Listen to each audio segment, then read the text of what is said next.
तेच का आलेत हा प्रश्न पडलाय मला. माझं लग्न ऋषी सोबत ठरलंय.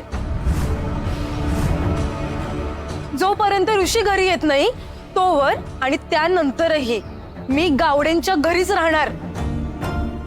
बाबा मुलीचे लग्न एकदाच होतं आणि ते लग्न माझं झालंय.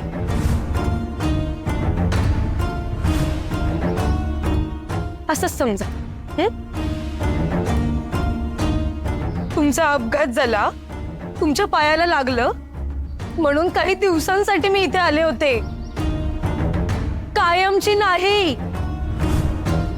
आणि तुम्हाला काय वाटतंय हो बाबा, मला गावातून बातमी कळणार नाही? मी गावडेंच्या घरून इथे परत यावी म्हणून तुम्ही हे सगळं कारस्थान केलंत ना? तुम्हाला बाबा म्हणायची लाज वाटते मला.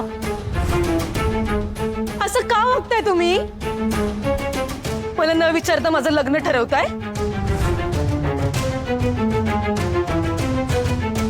सॉरी, पण तुम्हाला काहीतरी चुकीची माहिती मिळालीये. माझं लग्न ऑलरेडी झालंय. मी सरस्वती गावडेंची सून मिताली ऋषी गावडे. सो प्लीज या तुम्ही आता. काय फसवताय ना तुम्ही आम्हाला? अहो ऐका जरा, ऐका माझं. काय ऐकायचं तुमचं? चला. हो साहेब ऐका थोडं, ऐका ना. हो ऐका. आता मला 1 मिनिट पण इथे थांबायचं नाही. निघाले मी माझ्या घरी. मिताली, मला अगं ऐक माझं.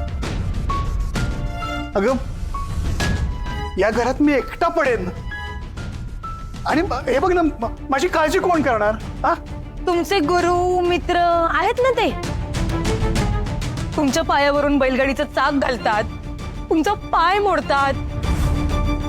ते बाबाराव खोत आहेत तुमची काळजी घ्यायला. स्वतःच्या पोटच्या पोरीला फसवता, तिला धोका देता. कोणाच्या सांगण्यावरून? त्या बाबाराव खोतांच्या सांगण्यावरून. आता त्यांचंच ऐका.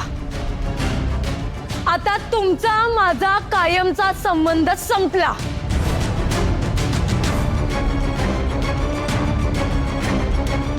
मिताली.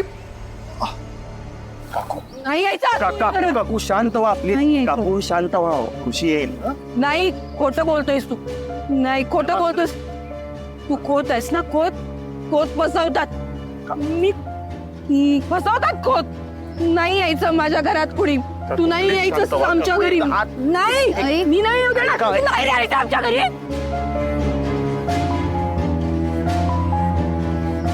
काकू